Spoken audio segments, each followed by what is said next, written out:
സ്വാഗതം. സയന്ന ടാരക്കട വയനിലേക്ക് ഹാർദമായ സ്വാഗതം. ഉറങ്ങുന്നതിന് മുമ്പ് എന്ത് സന്ദേശമാണ് താങ്കൾക്ക് താങ്കളുടെ പൂർവികരും മാലാഖമാരും നൽകുന്നതെന്ന് ചോദിക്കുന്നത്. എൻ്റെ പേര് പ്രദീപ് ഹരിഹരൻ, ഞാനൊരു ടാരോ അധ്യാപകനാണ്. അപ്പോൾ നമുക്ക് ആദ്യത്തെ കാർഡ് എടുക്കാം. എന്താണ് ഒരു പ്രധാനമായിട്ട് തരുന്ന സന്ദേശം നോക്കാം. അതിൻ്റെ കൂടെ എന്ത് ഉപദേശമാണ് തരുന്നത് നമുക്ക് നോക്കാം. എന്താണ് ഇന്നത്തെ സന്ദേശം അവർ നമുക്ക് തരുന്നതെന്ന് ചോദിച്ചപ്പോൾ നമുക്ക് വന്നിരിക്കുന്ന കാർഡ് എന്ന് പറയുന്നത് പ്രൊട്ടക്ഷൻ ഗാർഡിയൻ എന്ന് പറയുന്ന കാർഡാണ്. ഡ്രോപ്പ് യുവർ ഷീൽഡ്സ് എന്ന് പറയുന്ന കാർഡാണ്. അതായത് drop your Shields protection guardian എന്ന് പറഞ്ഞു കഴിഞ്ഞാൽ ഇതിലെ ഒരു ഗൈഡൻസ് എന്ന് വരുന്നത് ഇതൊരു ഏഞ്ചൽ മെസ്സേജാണ്. ആദ്യം തന്നെ മനസ്സിലാക്കണം. ഈ ഏഞ്ചൽ എന്ന് പറയുന്നത് നമ്മുടെ സ്പിരിച്വലായിട്ട് നമ്മൾ പ്രൊട്ടക്റ്റ് ചെയ്യുന്ന ഏഞ്ചലാണ്. അതായത് നമ്മൾ എന്താ പറയുക, കണ്ണീർ, അനാരോഗ്യകരമായിട്ടുള്ള കാര്യങ്ങൾ, അങ്ങനെ ബാഡ് എനർജീസിനെ നമ്മൾ പ്രൊട്ടക്റ്റ് ചെയ്യുന്ന ഒരു ഏഞ്ചലിൻ്റെ എനർജിയാണ് പ്രൊട്ടക്ഷൻ ഷീൽഡ് എന്ന് പറയുന്ന എനർജി വരുന്നത്. ഈ കാർഡ് വരുമ്പോൾ പൊതുവേ ഏഞ്ചൽ നമ്മളോട് പറയുന്നത് വെച്ചാൽ നിങ്ങൾ ഭയപ്പെടേണ്ട, എൻ്റെ ശക്തി നിങ്ങളെ പ്രൊട്ടക്റ്റ് ചെയ്യുന്നുള്ളതാണ്.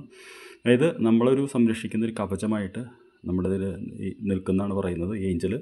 അതേപോലെ തന്നെ നമ്മൾ എന്താ പറയുക, ആശയവിനിമയം കാര്യങ്ങളെല്ലാം നടത്തുമ്പോഴും നമുക്കൊരു പ്രൊട്ടക്ഷൻ നൽകാൻ ഈ ഏഞ്ചൽ കൂടെ ഉണ്ടെന്നുള്ളതാണ്. അപ്പോൾ നമ്മളെ പ്രതിരോധിക്കാൻ ശ്രമിക്കേണ്ട കാര്യമില്ല, ഏഞ്ചലിൻ്റെ പ്രൊട്ടക്ഷൻ ഉണ്ട് എന്നാണ് ഈ ഏഞ്ചൽ നമ്മൾ അറിയിക്കുന്നത്. അതാണ് ആദ്യത്തെ ഇതെന്ന് പറയുന്നത്. രണ്ടാമത് എന്താണ് ഒരു ഉപദേശം എന്ന് നമ്മൾ നോക്കിയപ്പോൾ നമുക്ക് കിട്ടിയുള്ള സന്ദേശം എന്ന് പറയുന്നത് ഒറക്കിൾ എന്ന് പറയുന്ന കാർഡാണ്. Wait for an important information എന്ന് പറയുന്ന ആളാണ്. ഈ കാർഡിലെ സന്ദേശം വളരെ ഡയറക്റ്റാണ്. അതായത് പ്രധാനപ്പെട്ട ഒരു അറിവിന് വേണ്ടി കാത്തിരിക്കുക എന്നുള്ളതാണ്. അറിവെന്ന് ഉദ്ദേശിക്കുന്ന അശരീരി അല്ലെങ്കിൽ നല്ലൊരു അറിവ്, നല്ലൊരു കാര്യം എന്നുള്ളതാണ്. ഉറക്കം എന്ന് പറയുന്നത് എപ്പോഴും പണ്ട് കാലത്ത് നമ്മൾ ഇപ്പോൾ അശരീരി അല്ലെങ്കിൽ പ്രവചനം എന്ന് പറയുന്ന ഒരു സംഭവമാണ്. അപ്പോൾ ഇന്ന് രണ്ട് ഇത് അവർ തരുന്നത്, ഒന്നെന്ന് പറയുന്നത് അവരുടെ പ്രൊട്ടക്ഷൻ ഉണ്ടെന്നും, രണ്ടെന്ന് പറയുന്നത് ഒരു വളരെ പ്രധാനപ്പെട്ട ഒരു അറിവ് താങ്കൾക്ക് ഒരാഴ്ചയ്ക്കുള്ളിൽ കിട്ടാൻ സാധ്യതയുണ്ടെന്നാണ് പറയുന്നത്. അപ്പോൾ ഇതാണ് അവരെന്ന് അറിയിക്കുന്നത്. I wish you good night dear. നമുക്ക് നാളെ രാവിലെ കാണാം. Thank you for watching.